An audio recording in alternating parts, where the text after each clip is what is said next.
bienvenidos a Visita de Doctor. Qué gusto estar con ustedes el día de hoy. Y tengo a Julie un poco calladita. Diles por qué, Julie. Oigan, no, tengo mocos, pero y además les voy a platicar. Me encantó que este programa se lo voy a dedicar a todo lo que tenga que ver con mocos. Y obviamente, aunque esté afectada, me va a encantar ilustrarles de que el moco es lo mejor que te puede pasar. Nosotros producimos alrededor de 1.5 a 2 litros de moco al día. Y el moco no es malo, porque hay una teoría en la calle que hay que acabar con la mucosidad. Se llama moco. El moco es como este. Tú has echado de este color, Julie, ahora que estás mala. Pero amarillo y hasta de otros colores por muchas partes del cuerpo. Y sigue siendo sano, Pepe. Vamos a platicar hoy qué es el moco, qué función tiene nuestro organismo.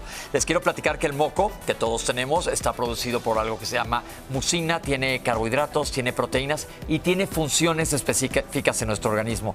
Pero vamos a ir con Nina, que nos diga cómo vamos a dividir el programa, porque vamos a hablar de moco. Suénate, Julie, porque hasta acá te estoy oyendo. Iba a decir, quiero que veas mi color de moco. Así, Julie está de este color. Ven nada más. Vamos con Nina. Esta tarde, Mocos. Te preparamos un especial con todo acerca de ellos. Entérate cuántos produce nuestro cuerpo, para qué los utiliza y en qué casos perjudican a la salud. Esto y más en Visita de Doctor. Ya empezamos. Tenemos mucho que hablar acerca del moco. Para empezar, a mí me gustaría saber por qué estoy llena de mocos el día de hoy. Y para eso tenemos la presencia del doctor Sadek. Él es otorrinolaringólogo y me encanta que nos acompañes porque aparte me explicas con peras y manzanas. Cuéntame un poquito del moco. Bueno, pues el moco, ya habían estado hablando un poco de él, es una secreción natural producida por todo el cuerpo. En la vía respiratoria se produce muchísimo moco. Diario, en condiciones naturales, producimos de 1 a 1.5 litros de moco al día. Imagínate. Y todo el mundo dice, pues ¿a dónde se va ese moco si yo no me sueno? Todo ese moco se va hacia atrás, lo estamos tragando. Ese moco se produce en todo el recubrimiento de la vía respiratoria. Ese recubrimiento tiene unas celulitas microscópicas que producen moco. Ya habló Pepe de que tiene el moco, tiene proteínas, tiene otras sustancias, pero además tiene células de defensa y además tiene inmunoglobulinas, que son los famosos anticuerpos. Cuando un paciente está en condiciones normales, tiene anticuerpos que se llama IgA, que vienen en todas las mucosas para defenderse en primera instancia de bichos. Cuando los pacientes son muy alérgicos, además tiene exceso de otra inmunoglobulina que se llama IgE. Aquí tenemos este esquema y entonces en el esquema podemos ver cómo en la zona de arriba se produce todo ese moco, también en el recubrimiento de la tráquea y de todo el árbol respiratorio se produce moco y ese moco sube, pero el de la nariz baja y lo tragamos. Entonces, ¿a dónde se va ese moco que producimos? Al estómago, no pasa nada. Oye, acabas de decir algo súper importante. Entonces, el moco es un mecanismo de defensa. Solamente la viscosidad puede atrapar los bichos, sino que además tenemos sistema inmunológico que nos va a proteger de primera instancia contra el medio ambiente, ¿cierto? Y además lubrica el moco. Entonces, ¿por qué dime. cuando te enfermas lo que queremos hacer es quitar el moco? Bueno, eso es un error. Nunca queremos quitar el moco. De hecho, muchas veces, y ciertos tratamientos antigripales tienen sustancias llamadas antihistamínicos que lo que hacen es que espesan el moco y disminuyen la producción de moco. Pero lo único que hacen es lograr que el moco quede así. Súper espeso. Y entonces un moco espeso y roto es difícil de transportar. Todo el recubrimiento del árbol respiratorio tiene unos pelitos microscópicos que van empujando el moco. Lo empujan hacia que lo tragues y no se quede estancado. Pero todas aquellas sustancias que se usan para, es que quiero que me cortes la gripa, la famosa, Exacto. porque nadie quiere estar moqueando, pues promueven que ese moco se estanque. Y un moco estancado es un caldo perfecto para que bacterias infecten algo que inicialmente fue viral. Entonces, nosotros tenemos que ser un poquito más pacientes con nuestro mismo mecanismo de defensa, que es la producción de moco. ¿Cómo sabemos que el moco es un moco que está libre de infección? Por ejemplo, como decías, que ojalá que mi moco no esté así de verde, de espeso, de qué color o qué características tiene que tener ese moco. De acuerdo. Bueno, el moco natural de la vía respiratoria es transparente. Puede ser un poco grisáceo, tiene una consistencia espesa, pero tampoco es como así de espeso, o sea, no, que no lo toques, que te suene. suenes y así de espeso, no. No tan espeso, ni tampoco debe ser demasiado líquido como en una gripa muy intensa. Te voy a ¿no? enseñar el mío. ver. No es cierto. Bueno, ese moco, si está muy espeso, como te digo, puede infectarse. Ok. Hay toda esta teoría de que el moco verde significa infección, Ajá. que no es del todo cierto, pero tampoco es del todo incierto. Entonces hay gente que dice, moco verde, me salió un moco verde, necesito antibiótico, y hay gente que dice, no, llevo un mes con moco verde, pero no es infección. Ninguna de las dos es correcta. Qué bueno que lo acabas de tocar, porque como mamá siempre al pediatra y te pregunta y entonces ya estás recetando por teléfono que por favor no lo hagan. Es indispensable ver la característica Así del es. moco. Bueno, en todo proceso viral, Ajá. una gripa que el 90% de las gripas son virales o más, puedes cursar con un poco de moco verde un día, un par de días, y sobre todo en las mañanas, cuando el moco estuvo estancado toda la noche. Ahí es normal que sea verde. Si yo me levanto en la mañana después de tener gripa y me sueno verde, es normal. Pero si ese moco verde se queda todo el día y cada vez que me sueno es verde, ese moco sí tiene infección. Ahora, las infecciones bacterianas de vía respiratoria, ¿todas necesitan antibiótico, aunque sean bacterianas? No necesariamente. Hay gente que prefiere esperar y hay gente que resuelve esa infección por sí misma. Sí, el antibiótico ha demostrado que quita esa sinusitis más rápido, que la sinusitis es justo la inflamación y la infección de estas cavidades que están alrededor de la nariz.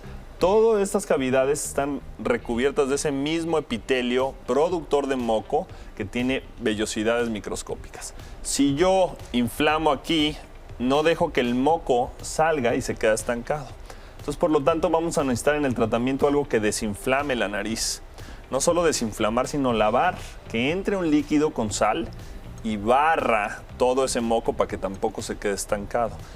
Tristemente, todos los antigripales promueven la sinusitis, promueven que las gripas se vuelvan sinusitis. Wow. Y entonces, en lugar de curarse, acaban el Peor. antibiótico. Me dan mucha chamba los antigripales, pero no por eso los voy a promover. ¿Podrías explicarme entonces, por ejemplo, por qué si tengo gripa me duele el oído? O sea, ¿cómo es que está conectado Bueno, o por qué me duele la cabeza? Todo está conectado. Cuando tienes una gripa muy fuerte y te duele la cara, es porque todas estas cavidades están inflamadas. Te puedes dar cuenta cuando bajas, ¿no? Como esto se llena de moco y te agachas, pues duele y pesa la cara, ¿no? Además, tu voz no resuena, entonces se oye una voz como apagada. ¿Por qué tú tienes la voz ronca? Bueno, no tiene que ver con los senos paranasales, aunque la infección seguramente está en los senos paranasales, hay que revisarte, Julie, pero ese moco, cuando está infectado y es verde y está lleno de bacterias muertas, de células de defensa muertas y de toxinas de los bichos, es un moco muy irritante. Es como una lava que por donde pasa irrita.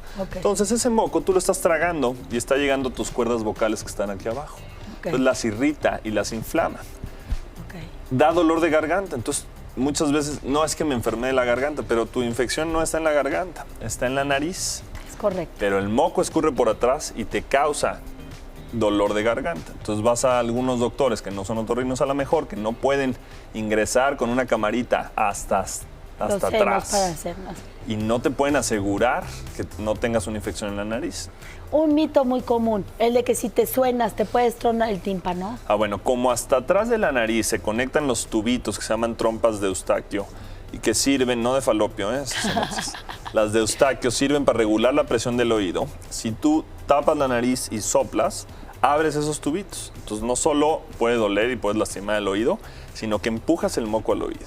La manera normal de sonarse, la manera correcta de sonarse, que nadie nos enseña a sonarnos, es tapando un lado, tomando aire y sacarlo solo por ese lado, sin taparla. No se pueden tapar las dos al mismo tiempo. Y lo mismo lo haces del otro lado. La gente cree que no se suena bien si no lo hace así. Entonces no deben de taparse las dos fosas. Al sonarse pueden lastimar el oído. Entonces, para cerrar, porque tenemos mucho tiempo para despedir, el moco no siempre es malo, siempre vamos a producir moco. Cuando tenemos una infección, la mayoría de las veces son virales y no hay que tomar antivirales, hay que acudir con el médico. Y por último, ¿cuál es la última recomendación? Bueno, la última recomendación es que sí, cuando respiramos muchas cosas malas durante todo el día que hay en el ambiente, conviene a veces lavar, porque el moco no es suficiente para protegernos. Lavar con solución salina, La solución salina tiene la misma cantidad de sodio que la sangre y por eso es un lavado a gusto, no cuando se te mete agua de la alberca, que se siente muy feo. Pues la verdad yo creo que voy a ir a que me cheques porque sí ya llevo un ratito con moco y yo sí de repente para sentirme no tan malamente me he tomado un antiviral. Entonces espero que me recibas en tu consultorio pronto. Claro que sí, con todo gusto. Muchísimas gracias. Vamos a seguir con Nina a ver qué me tiene más acerca del moco. Más adelante, mocos, desde los bronquios hasta la vagina. Te contaremos todo sobre ellos. No te vayas, tenemos mucho más para ti en Visita de Doctor. Bueno, ya vimos la importancia del moco en la vía respiratoria alta, pero también hay moco en la vía respiratoria baja y está conmigo la doctora Saraí Toral. Hola, ¿cómo estás, Saraí? Muy bien, Pepe, gracias. Gracias por venir a acompañarnos. Al contrario. La doctora es neumóloga. Los neumólogos se ocupan de la vía respiratoria baja. Entonces vamos a hacernos para atrás para que veamos aquí en imagen cuál es la vía respiratoria baja. Si nos la pueden poner, porfa, la imagen para que la doctora nos explique en qué consiste la vía respiratoria baja y cuál es la importancia del moco en ella. Platícanos. Mira, la vía respiratoria baja empieza justamente aquí en la tráquea. Donde está lo amarillo. Exactamente, y todo lo que va hacia abajo, que es amarillo-naranja, es la tráquea, y luego empieza la división de bronquios principales, bronquiolos, bronquios respiratorios y alvéolos. Todo eso conforma la vía aérea inferior. Y la vía aérea inferior son los pulmones, por así decirlo, la mayor parte. Dinos, aquí tenemos un moco que nos regalaron, pero ¿por qué es importante el moco en la vía respiratoria baja? Mira, el moco es parte de un mecanismo de defensa que se llama escalador mucociliar y es una estructura vital en el aparato respiratorio. Necesitamos de él porque tiene varias funciones. El moco atrapa las partículas que la vía aérea superior no lo logró atrapar. El moco en la vía aérea inferior humidifica los bronquios. El moco en la vía aérea inferior transporta las partículas hacia la orofaringe para después ser deglutidas, produce inmunoglobulinas y además... Diles qué son inmunoglobulinas. Son estas células que nos ayudan a la defensa. Todo esto que el aparato respiratorio superior no logró vencer o defendernos y llega a la vía aérea inferior, entonces rápidamente el moco produce estas inmunoglobulinas tratando de eliminarlas, de atraparlas, de quitarlas. Ahí te va una pregunta. Voy manejando, muy contento en esta ciudad tan limpia que tenemos. Estoy en el periférico y el camión de delante de repente echa una bocanada asquerosa de humo negro y ese humo negro, yo traigo la ventana abierta, la mitad se me mete al pulmón. ¿Qué pasa con ese humo y qué importancia tiene el moco con ese humo? Por ejemplo, para dar un ejemplo. Fíjate, el aparato respiratorio superior trata de filtrar todo ese humo, de esas partículas que tengan, de ese aire que tenga partículas más de 10 micras.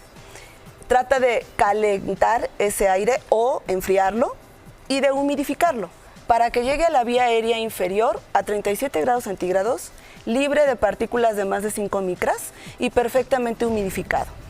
Cuando es la bocanada muy rápida y el aparato respiratorio superior no logra hacer estos mecanismos de defensa, inmediatamente la vía aérea inferior entra en acción. ¿Cómo? Pues a través del moco, atrapando todas estas partículas y tratando de temporizar o de calentar o de enfriar el aire que no se logró. Pero ¿qué pasa cuando no se logra hacer la función normal? Entonces, tenemos células en el epitelio del aparato respiratorio inferior. ¿Qué es epitelio? Es el tejido que recubre nuestros bronquios, nuestra tráquea y nuestra vía aérea superior. Entonces, estas células empiezan a producir de manera de defensa moco. ¿Para qué? Para evitar que el aire llegue a la parte más fina del pulmón, que son los alvéolos. Que serían estos. Que son exactamente, en donde se da el intercambio gaseoso. Ajá. Y ahí tiene que llegar el aire totalmente purificado. Intercambio gaseoso quiere decir la respiración, es decir, que nos entre oxígeno, que es nuestro combustible. Efectivamente, entonces de lo que se trata es de que ahí llegue el aire muy limpio y muy calientito, digamos, a 37 grados centígrados. Entonces, rápidamente las células del aparato más superior empiezan a producir moco con la idea de atrapar más moco de lo normal. Más moco de lo normal. Nosotros en la vía aérea inferior producimos mucho menos moco que en la vía aérea superior. En 24 horas podemos producir de 10 a 100 mililitros en 24 horas. Y no lo sentimos, Pepe. Okay. Nosotros producimos... Es menos que esto. Muchísimo menos. Menos que esto. Exacto. Ok. No lo sentimos, lo sacamos a la orofaringe, lo sacamos a la orofaringe y lo deglutimos. ¿Qué pasa cuando empezamos a sentir que estamos tragando moco? o que nos está escurriendo moco por detrás de la nariz. Algo está alterando nuestra fisiología, nuestro aparato respiratorio normal y está generando más moco de lo normal. ¿Qué puede alterar o qué puede producir más moco de lo normal en la vía aérea inferior? Infecciones agudas, como ya vimos, o infecciones crónicas, pero también enfermedades pulmonares crónicas, como es el asma, como es la bronquitis crónica, como es el enfisema pulmonar o como es el cáncer. ¿Y qué pasa, por ejemplo, cuando hay un exceso de moco en la vía respiratoria baja? Todos hemos oído a alguien que tose y un pollazo de este tamaño que dices, este me salió desde aquí abajo, subió y lo pude aventar. Y hay gente que no los puede sacar bien. ¿Cuál es la importancia o qué es lo serio que puede tener de implicaciones este moco abajo en la vía respiratoria baja? Siempre tenemos que desecharlo, por eso los neumólogos generalmente no prescribimos antitusígenos. Tenemos que sacar ese moco porque puede ocluir nuestra vía aérea, nuestros conductos que pasan el aire y generar otras enfermedades más graves. Entonces, eso es bien importante lo que está diciendo la doctora. La tos no es una enfermedad, la tos nos está ayudando a liberar este moco que puede atorarse e interrumpir la respiración. Fíjate, Pepe, que dijiste algo muy importante. A veces los pacientes nos dicen, yo tengo la tos normal o el moco normal. Tener moco y tener tos no es normal. Es decir, producimos todos los días moco, pero en cantidades que ni siquiera nos damos cuenta. Cuando empezamos a percibir presencia de moco o tos, debemos acudir al médico a que nos revisen y ver cuál es la causa de esta producción de moco o esta causa de tos. El moco en la vía aérea inferior siempre va a producir tos. ¿Por qué? Porque es la manera que tenemos para limpiar nuestra vía aérea. Perfecto, se nos está acabando el tiempo. ¿Qué nos quieres decir, último tip, sobre los pulmones y el moco? Quiero decirles que el moco es un mecanismo de defensa, pero cuando lo estamos notando, cuando sentimos flemas, tenemos que acudir al médico, tenemos que ver cuál es la causa y de preferencia no autorrecetarse y mucho menos antitusígenos ni mucolíticos, que puede ser que en lugar de curarnos nos estén perpetuando una enfermedad. Y justo antes de irnos, ¿importa en la vía respiratoria baja el color del moco? Al igual que en la vía aérea superior, puede ser transparente, blanco, gris o verde. No tiene que ver con infección o no, tiene que ver con la producción de enzimas y electrolitos, que es parte de la fisiología de la producción del moco. Y por ultimísimo, ahora sí ya te dejo ir, ¿qué pasa cuando toso y hay moco con sangre? Aguas. Hay que pedir inmediatamente valoración médica porque puede estarnos hablando de infecciones crónicas como tuberculosis o de procesos neoplásicos como el cáncer. No siempre es así, pero por eso hay que ir a pedir consulta y ver qué está pasando. Saraí, mil gracias. Gracias a ti, Pepe. Bueno, pues seguimos adelante. Vamos a ver qué nos tiene el resto del programa aquí enfrente. Gracias. Tomar agua de más puede ser perjudicial. Si eres adulto, debes consumir un máximo de 2 litros al día, a menos que vivas en un sitio muy caluroso o hagas mucho ejercicio.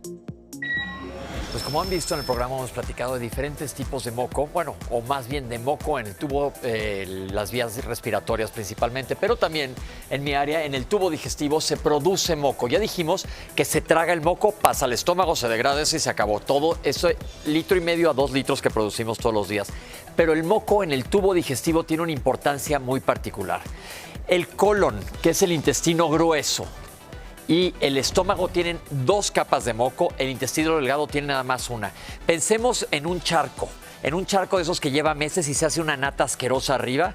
Pues así necesitamos nosotros en el tubo digestivo tener esas 2 capas de moco, ya les dije, en el estómago y en el colon. ¿Por qué? Porque en el estómago tenemos un ácido que corroe todo. Si yo echo ácido ahí puede hacer un agujero hasta el piso. Entonces esta producción de moco doble va a evitar que el ácido queme las paredes del estómago. Cuando hay un desbalance de este moco, de esta producción de ácido y moco, se presenta la enfermedad acidopéptica como la gastritis y la úlcera y tiene otros mecanismos. Pero aparte, el moco de abajo está muy fijo. El moco de arriba, todas las bacterias que podemos ingerir, por ejemplo, me fui a echar unos tacos a la calle y traía algunas bacterias, lo va a tapar y lo va a echar para afuera. Este moco busca atrapar bacterias y, como ya se explicó, al igual que en la vía respiratoria, tiene anticuerpos que nos van a defender. Por otro lado, en el colon, en el intestino delgado, las dos primeras partes son muy estériles, ahí no hay bacterias. Entonces el moco hace que se resbale todo, que se siga yendo para adelante. Solo permite la digestión y no deja que se invada el intestino delgado. ¿Qué pasa si se invade el intestino delgado? Si se rompe esta barrera de moco, pues tendremos una gastroenteritis. Nos pueden invadir bacterias, una salmonelosis, por ejemplo. Vámonos más para abajo en el tubo digestivo hacia el colon, el intestino grueso. En el intestino grueso viven más bacterias unicelulares que todo el resto de nuestro organismo. Es decir, yo que peso alrededor de 71, 72 kilos, tengo alrededor de 2 a 3 kilos de bacterias que viven en mi intestino. Y el moco protege a la pared, el epitelio, la mucosa, que así le llamamos, la pared del intestino, hay este colchón de moco que nos tiene separados. Permite que la microbiota o estas bacterias que son normales vivan ahí perfectamente bien. Ahora mucho cuidado, porque he oído mucha gente que hay una teoría que no es médica, es charlatanería y no sé quién la inventó, que el intestino está lleno de mucosidad y es peligrosísimo.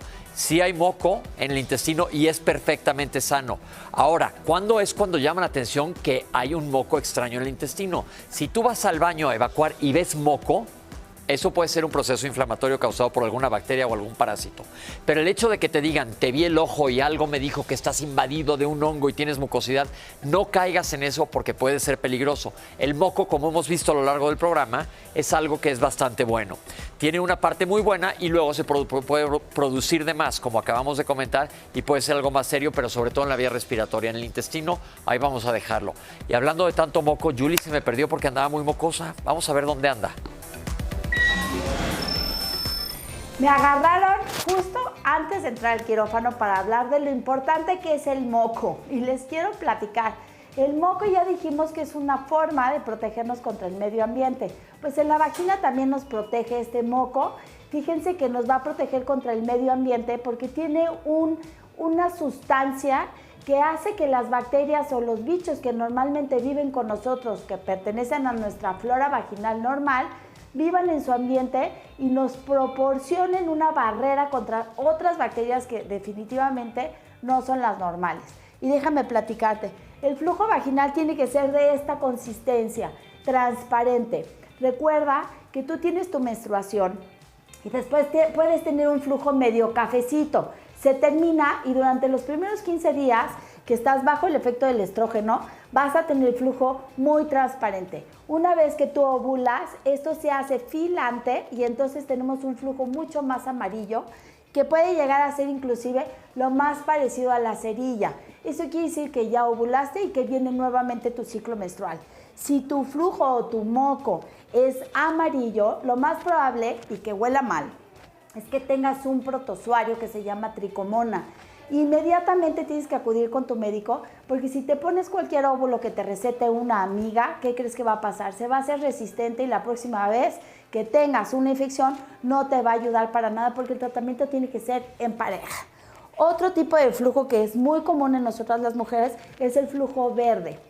El flujo verde es característico de una bacteria que se llama Gardnerella vaginalis. Y déjame decirte que normalmente nos contaminamos sin querer, ya sea a la hora de tener relaciones sexuales o a la hora de limpiarnos, bacterias que pasan del ano hacia la vagina y entonces nos da un aspecto verdoso, nada que ver, esto se manifiesta en tu pantaleta. También hay que tener un tratamiento en pareja. Es por eso que es súper importante que no te estés autorrecetando. Y déjame platicarte, el flujo blanco. Este es el pan nuestro de cada día porque es la principal causa de consulta. El flujo blanco corresponde a un hongo, se llama cándida.